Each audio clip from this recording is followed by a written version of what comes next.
Cultivate to thrive.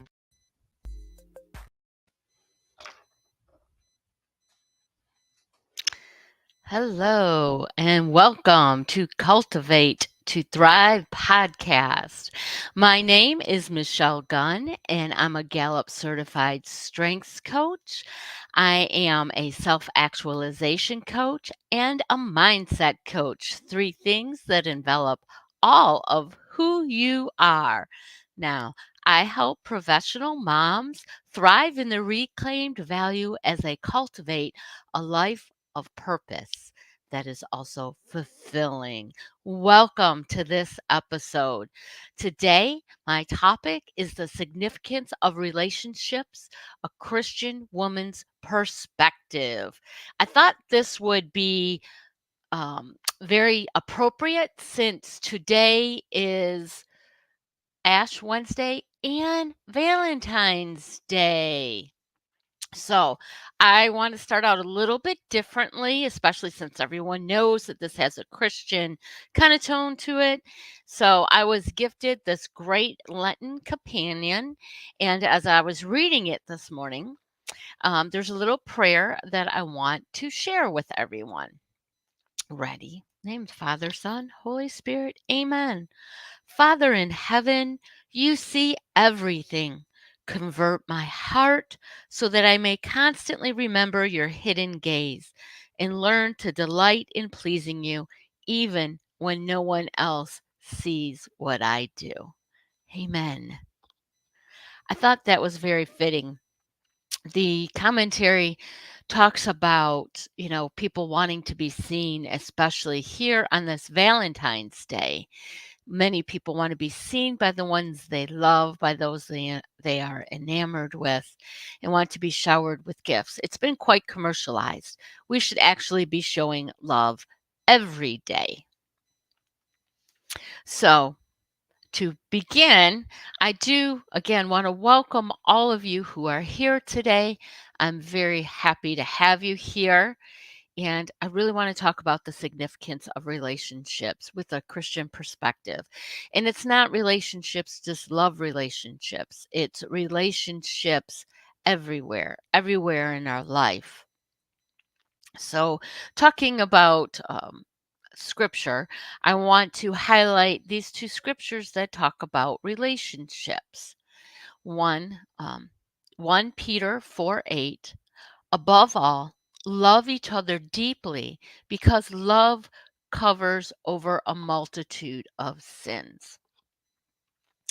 That will bring us back to forgiveness, right? It's easier to forgive someone who you love and care for. And that can be love in a platonic manner as well. We need to really look at how we're treating people and how we're respecting people.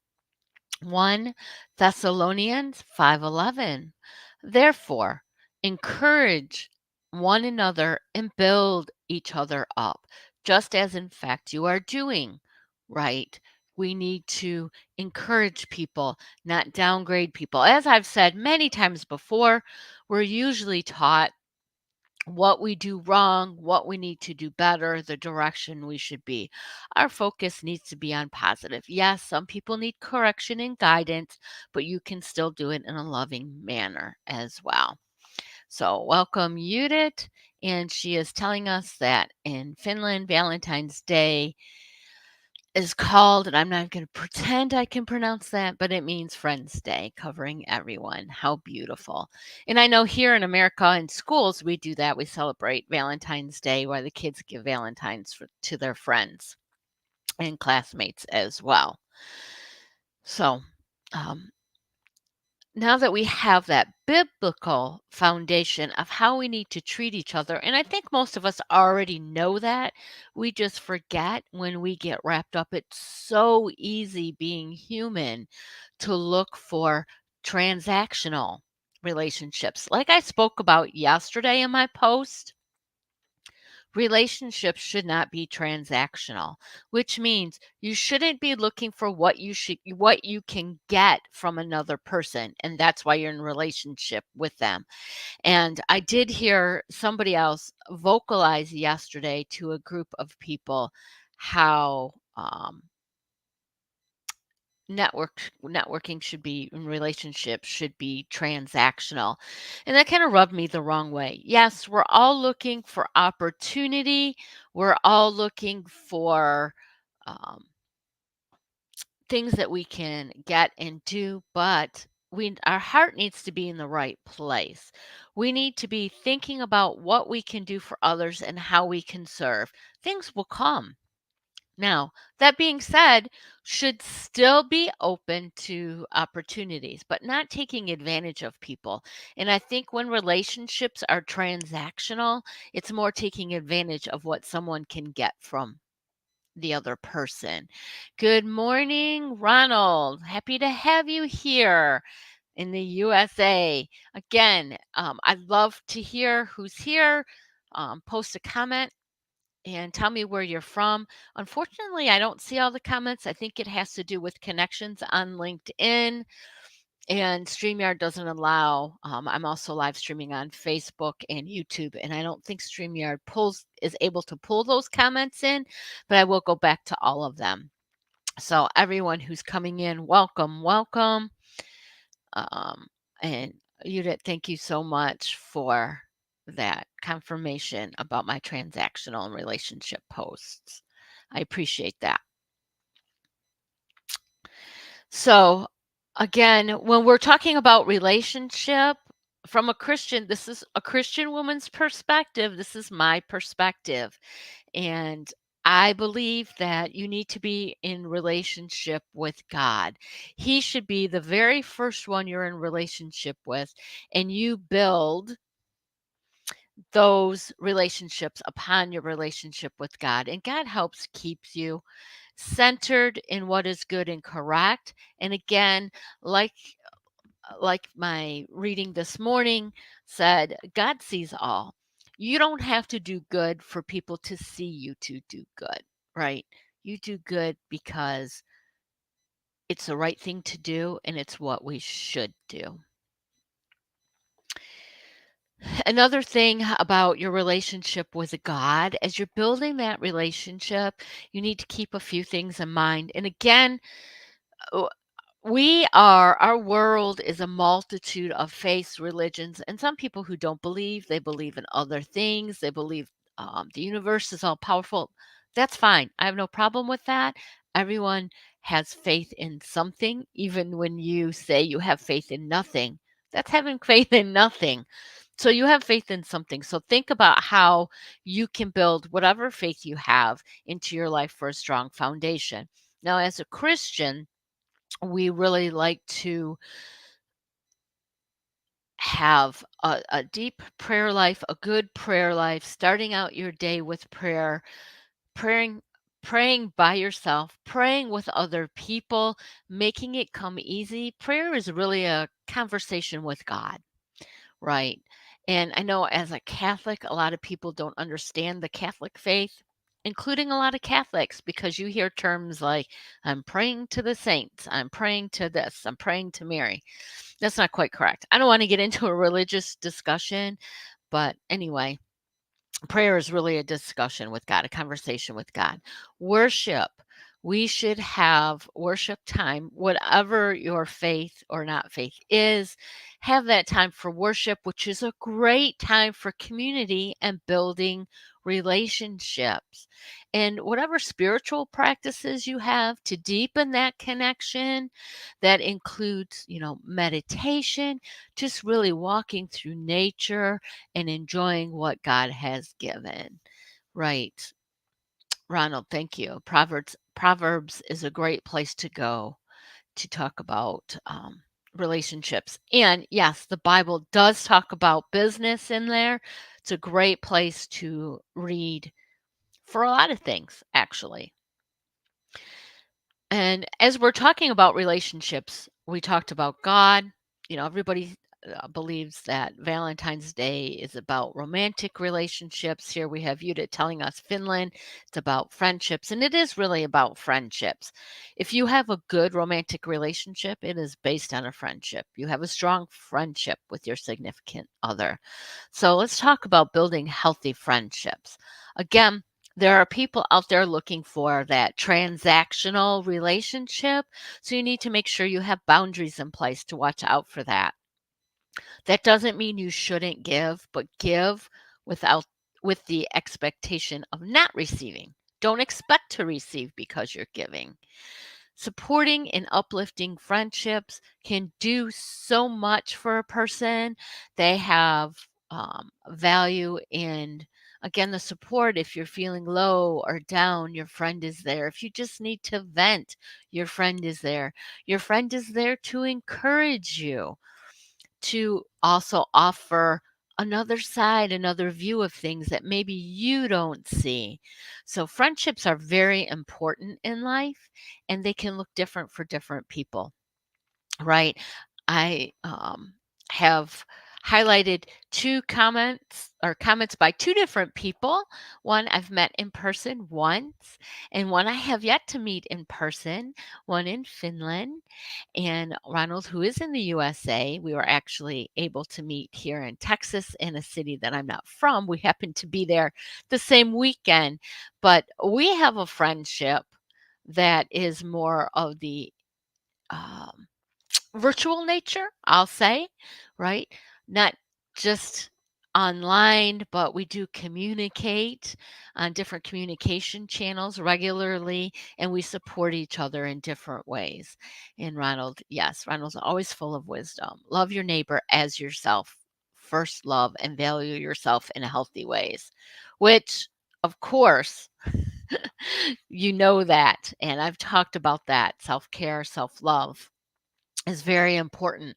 Another aspect of your relationships is your family. You need to nurture those family bonds, right? So let's talk about family relationships and faith. When you marry someone, or maybe it's not marry, maybe it's just having a relationship with or building a family with someone, the whole person of you and the whole person of them are in that relationship. That includes whatever values you hold, whatever morals you hold, whatever faith beliefs you hold. And the other person will help mold those or sometimes hinder those. So you need to be strong in your faith, but you also need to be open to listen to what the other person has to say and be supportive of their faith, ensuring that neither hinders the other's beliefs. And when we're looking at our family ties, so again, families nowadays look very, very different. From family to family. We have single parent homes, single parent being just a mother and a child, just a father and a child or children. We have married partners, same sex marriages. We have man and woman marriages. We have children in both those relationships. We have no children in both those relationships. We have families that are single people with no children, and they have families that are really their friends who are stepping in to be their families.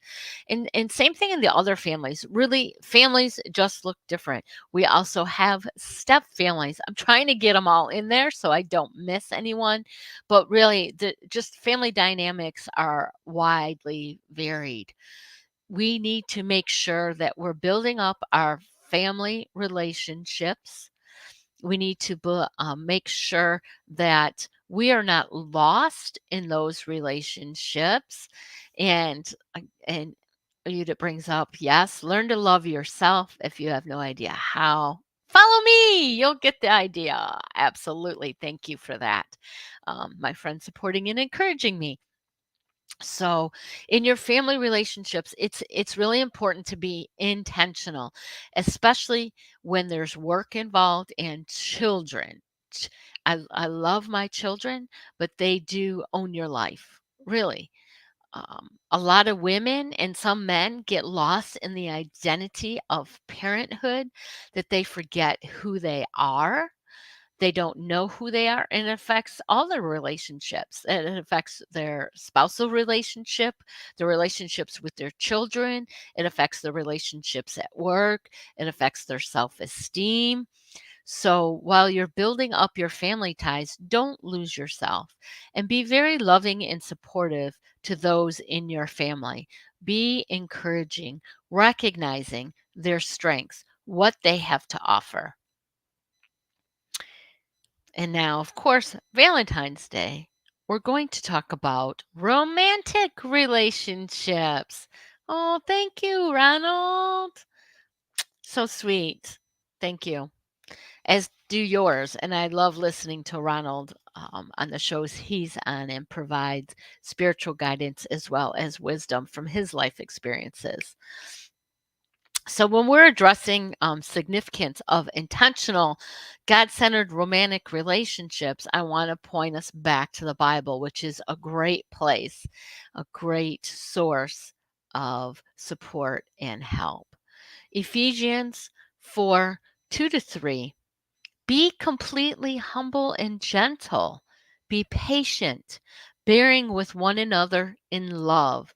Make every effort to keep the unity of the Spirit through the bond of peace. Let that sink in. This is really something that is very important, beneficial, that will help you in dating and in being in relationships. Be completely humble and gentle. Really appreciate the other person. Know that you offer a lot, but so does the other person. And make sure they shine as well as you shine. Be patient, bearing with one another in love. Relationships are hard. Dating, being married, working together, they're all hard. It's something that takes love and effort. Be patient, be understanding. Make every effort to keep the unity of the Spirit through the bond of peace. So, when you're in a relationship, especially a romantic one, if you don't argue, you're not communicating, right? Because there is going to be misunderstandings. There is going to be things that we don't agree with the other person, and the other person doesn't agree with you. Keep the peace by being understanding. Listen to what the other person has to say. When you are taking the time to create thoughts while the other person is talking of how you're going to respond and what a better argument you have, you're not truly hearing what the other person has to say. There will be no peace because you two will be talking at each other. And remember, someone has to give first. Why not it be you? Why not you respond with how you understand what the feelings they're relaying? And make sure if it's something someone did, don't combine the action with the person, right? The action is separate from the person. You may not like something they did, but you still love that person. Make sure that's clear and understood.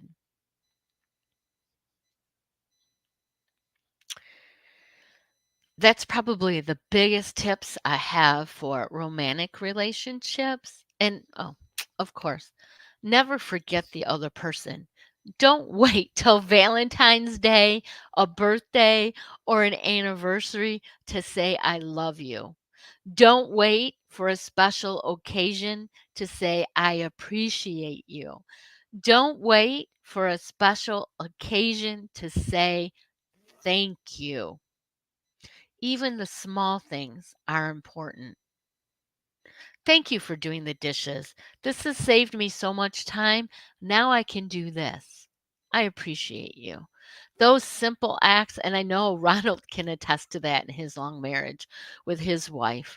He does so much for her, and I know she does so much for him.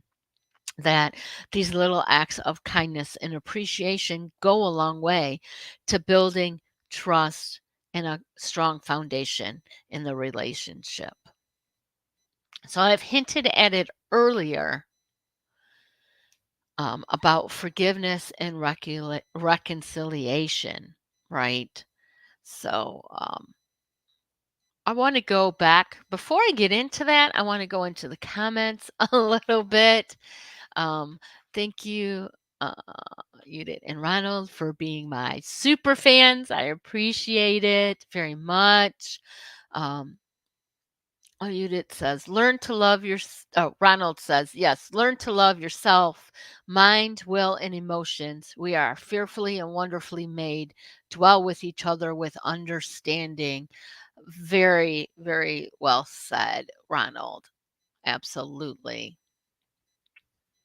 And Udis says, just do not flex so much that you will lose yourself while doing it. Exactly. Boundaries with courage to handle and vocalize issues. Never be a doormat. That's very true. Very true. We do need to make sure that we have balance in communication and in our giving in, our cooperation with the other person, that one person should not be more than the other. Ever. They should not be taken advantage of. You are not there to serve, man or woman, in whatever level relationship it is. You are not there to serve the other person, and they are not there to serve you. It is a relationship. It's a give and take, and it sometimes it's not equal, but in the long run, it will work itself out. And Ronald, seek first to understand, then to be understood. Absolutely. Thank you, Ronald. Yes. So when we don't understand what the person is saying or what their point is, then it creates more havoc, arguments, confusion, hurt, and anger. Um, I have to say, my husband and I, oftentimes when we're communicating, we're like this. And it takes us a little bit to understand, hey, I'm talking about X and you're talking about Y. And although they're similar, they're different. Let's come together. And we've been married. Let me do the math. I think it's this year in October, it'll be 33 years, I think. Anyway, it's around there. But it's a long time, and it's still every day it's work, but it's work for love, and it's love that supports the work. We're both evolving, we're both learning, we're both getting into new things. So there's more to learn, more to listen, more to appreciate. And Ronald, the movie line was, is it better it's better to be right or alive? Forgiveness and understanding. Excellent. Absolutely. And of course I'm gonna get into forgiveness now. So, and yeah, Frank, welcome. Where are you coming in from? Let's do the math. Yeah. Once I hit 30 years, it's just kind of, I don't know. It's a long time, yet it's not a long time. But each year is like another day, and each day is like another year, right? Oh, here's Judith saying in Finland, um, better under a slipper than under the sky. Sometimes better under the sky, though. Not quite sure I understand that. I guess it's about being seen, maybe, right? You can correct me if I'm wrong. So if you're under a slipper, you're not seen so well. Under the sky, everyone sees you. But let's move along and talk about forgiveness and reconciliation. And I've done a little bit about that. And I believe next week I get into forgiveness. And my live next week will be a workshop in self forgiveness. So, when we talk about forgiveness, it's very important in the Christian life to forgive. It's good for the other person and it's good for the person who's doing the forgiveness. It's horrible to feel a grudge. And when you don't forgive, you're holding on to Hatred, really. When we're so angry at a person that they need forgiveness, it's coming from a place of hatred, whether it's about the action or the person, and it eats away at you. It's not good for you or the other person. And Christians talk about that all the time, and depending on your religion, forgiveness and reconciliation look like different ways, but in reality, right, we're all people, and we need to really focus on being forgiving. Love the person, hate the sin. That's something that we say, right? So, something that they do wrong, you don't have to approve of what is done to forgive the person. We all make mistakes. We are human. Okay, it has clarification for me. It means submitted under your spouse better than living outside. Huh, interesting. Okay. And Ronald, thank you for being here while you can. I look forward to any comments you share on the replay. Thank you. So, again, forgiving is important. We're human. We make mistakes. It's going to happen. I make mistakes. You make mistakes. Forgive me. And if you don't think I do, just watch my broadcasts. I make them every episode. But it's okay. I'm human, right? So, and let's talk about navigating conflicts and seeking that reconciliation. So if you're dealing with something really, really difficult and you're having a hard time to forgive, really look within yourself and what is occurring within you that makes it hard for you to forgive the other person. Most likely, it's not the action of the other person, it's a reaction that you are having within you, right? It's a feeling or a memory or an experience that's being brought back up within you.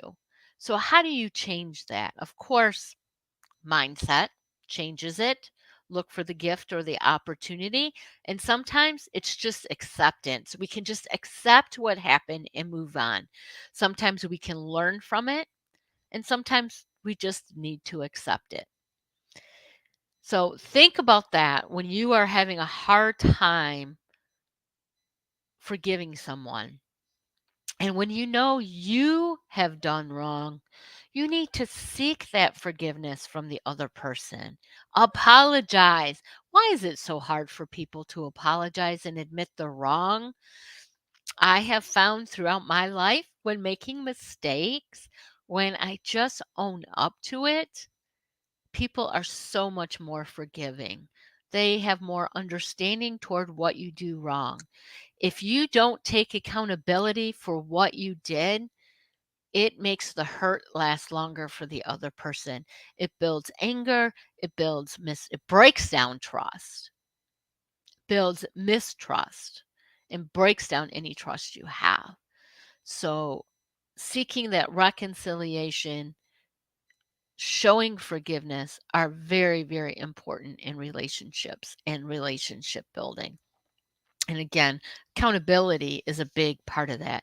You need to be accountable for your part in the disagreement, the wrongdoing, the misunderstanding, whatever's taking place. And even if you think you didn't play a part, most likely you did. I've come to learn that about myself. With my marriage, a lot of times I think, no way am I wrong, right? And then I figure it out. It was my fault because I thought I was communicating something that I wasn't communicating because I already understood what I wanted to say. I had the context here, but didn't give the context in my thoughts and words and actions. So, learning, right? We all do it. So be willing to forgive, be willing to apologize, and learn learn what's happened, learn what the causes are, and just really work in forgiveness and reconciliation. And again, join me next week to learn how to forgive yourself. Yeah, you're absolutely right in that. When you see your own flaws, it's much easier in your life. It makes it much easier, and to admit them at a faster pace. Absolutely. And it also helps other people, especially I think in working relationships, when someone who is a supervisor, a leader, a manager, higher up CEO makes a mistake and admits it to their colleagues, to their direct reports, to the people they serve in the company, which is a much better way to say that and to think it. It shows people that it's okay to make a mistake, learn from it, and move on. Absolutely. So now I want to talk about in relationships, serving others, because again, that's what I talk about. How can you serve others? So, what happens when you serve other people? When you're able to give of yourself. Yesterday, I went to a college, excuse me, and did a co-presentation with two other lovely young ladies to a group in a college about networking. And of course, I preached about individuality and being yourself. But as I'm serving these people, and this was a pro bono thing. So, what I gained from it was joy in serving and helping others.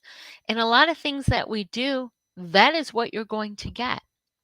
Now, in the long run, people may refer you out for things. They will think of you when they need things, but really, there's just such a deep joy and fulfillment when you serve other people. So think about that. What are you doing to serve others today? It could be your family, it could be your friends, it could be at work, it could be in the public, it could be for a nonprofit, it could be doing community service. It could be just supporting someone on social media who needs a comment or a follow. There's just so many ways to serve. Oh, saying thank you, right? Grabbing the door for someone, putting a smile on your face. That really, sir, you don't know how much that touches other people. I think I've talked about this before on a live, but when I was working retail many years ago, I did an experiment. I had to wear a smock with pockets, and in my pockets, I stuffed little Tootsie Roll midgies, the little tiny Tootsie Rolls, and I went up to employees all over this massive store with a smile and said, "Hello, I have a treat for you." And what I received back was joy and surprise. It was just amazing. Such a small act of service was an amazing, amazing feeling for me. I encourage all of you, and especially Christian women, but all of you who are here watching live or the replay, to express love through your acts of service. Do things with love and kindness every day. You will not believe what you get in return. But again, give without expectation of receiving, but you will receive. It just happens. It does. And we heard a little bit earlier from the audience, and I mentioned briefly about self-care. So that's my next topic in this about relationship is balancing relationships with self-care. You absolutely cannot lose yourself in your relationship. It will make you miserable and it will ruin the relationship. You need to maintain your individual well being while investing in the relationship. So you look at several things. When you're in a relationship, there's the other person, there's you, and then there's the relationship, right? So there's kind of like three entities in this specific. When you throw in kids, or if you're talking professional, then there's all your coworkers. There's can be many people in this scenario. but I'm going to focus on the three just for sake of simplicity. We do want to encourage the other person to have self-care and to take care of them. And you can be part of that by, let's see, there's many different ways. Sometimes people run a bath for the other person, they cook a meal, they buy them a gift certificate for a massage, they maybe give them a massage. They listen intently as they unravel their day that was very stressful to them. There's many different ways that you can give and provide some self-care for the other person. And then there's the self-care, the care for the relationship, right? How do you nurture that relationship? Time spent together, time spent doing things this person enjoys, time spent doing things you enjoy, time spent doing things both of you enjoy, listening, doing things together, making sure there's good conversation between the two where there's mutual understanding, learning, and trust being built, right? And then there's you.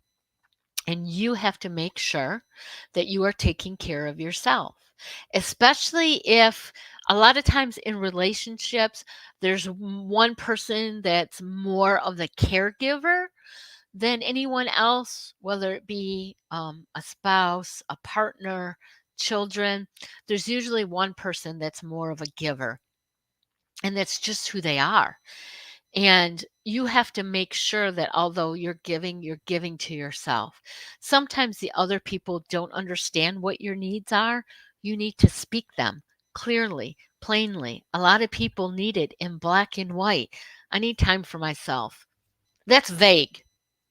You know, you just had a shower. That was by yourself and you had the music playing or you were singing. The other person may see that as self care, and it can be. But what are your needs? Be specific. I need time to reflect on my day and write in my journal. 10 minutes before bed is what I need. That's clear, and that's a clear expectation for the other person so they understand truly what you need for self care. That's just one example. And again, we're always talking about relationships. We're always going to talk about um, boundaries, right? And I know you'd have brought that up, but we even talked about that in networking because you need to have personal boundaries. You need to have professional boundaries. Know what you can provide comfortably for the other person, and comfortably has many meanings to it because some things you just might feel uncomfortable about, but also comfortably so that you're not being lost, that it's not the only person being served.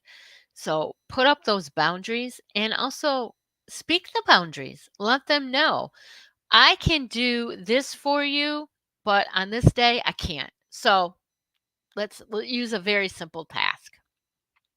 Let's say it's a married couple and the one spouse always makes a lunch for the other person. But they are finding on Fridays they're extremely busy. They have their own deadlines to meet, and making the lunch for their spouse on that day, although an act of love, is really causing them stress and anxiety because they could use those few extra minutes to tend to something that comes up every Friday. So speak it. I love serving you by making your lunch for you every Monday through Thursday, but on Fridays it stresses me out. I need that extra time. Know that I love you and I still care for you, but I need to take this time back for myself. And this is why. And make sure the other person understands.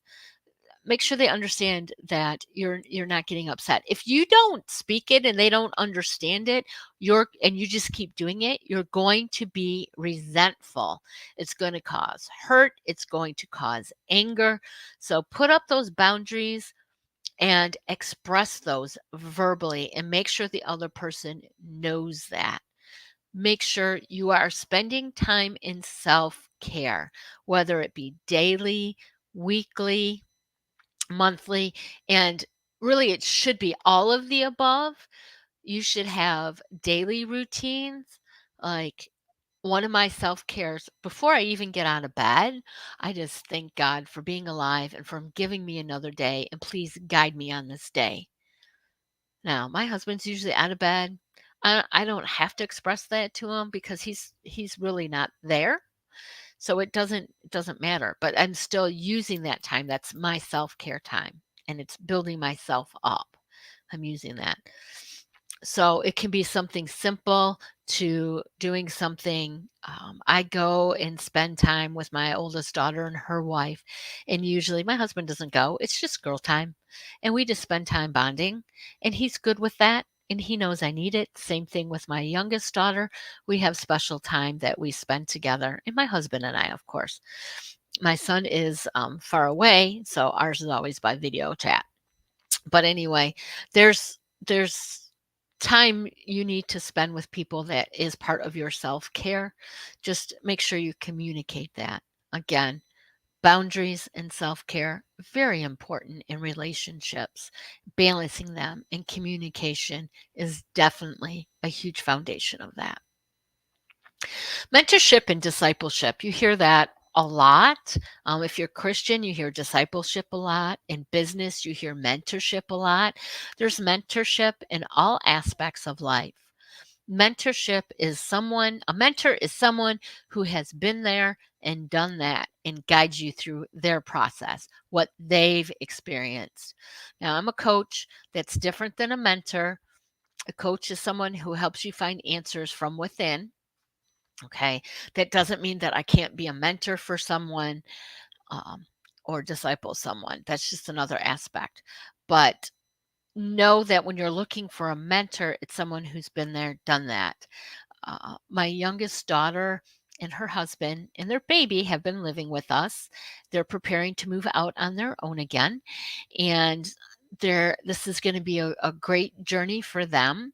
They're going to be a little ways away from me, so it's tearful, but I'm happy for them. But they, I have expressed to my daughter to make sure to make friends with people with young children, because you're going to want the mentorship. You're going to want to have somebody who has similar values that you can follow. And also, mentorship can be a means of spiritual growth. When you find people with the same values as you, they will help you grow in the same faith-filled way. So you need to make sure that you look at that as a part of your mentorship. Even in business, if you're a faith-based business person and you find a mentor who does not have a faith foundation, you most likely won't agree with all of their business practices because you will walk a different line than they will. Discipleship and building faith, you need to share your faith with people, right? You need to build your strong foundation of faith and be a disciple. And basically, being a disciple is walking the walk, walking the talk, right? Whatever you talk, you walk. So practice what you preach, be who you say you are. Your actions will speak louder than your words. Be that in all aspects of your life. Be a mentor and be a disciple. So, again, I just want to really emphasize that really, when you're looking at relationships, no matter what kind of relationship it is, you need to have a strong foundation. You need to have boundaries. You need to build trust. You need to have communication. You need to build relationships with similar values. Sometimes in a work environment, that's not as easy, but they're there. It doesn't mean you can't have a relationship with someone. Just make sure you know what your boundaries are and that you aren't made to give on your boundaries. And have self-care for yourself. Self-care for yourself, oxymoron, and make sure that the people around you are also indulging in self-care.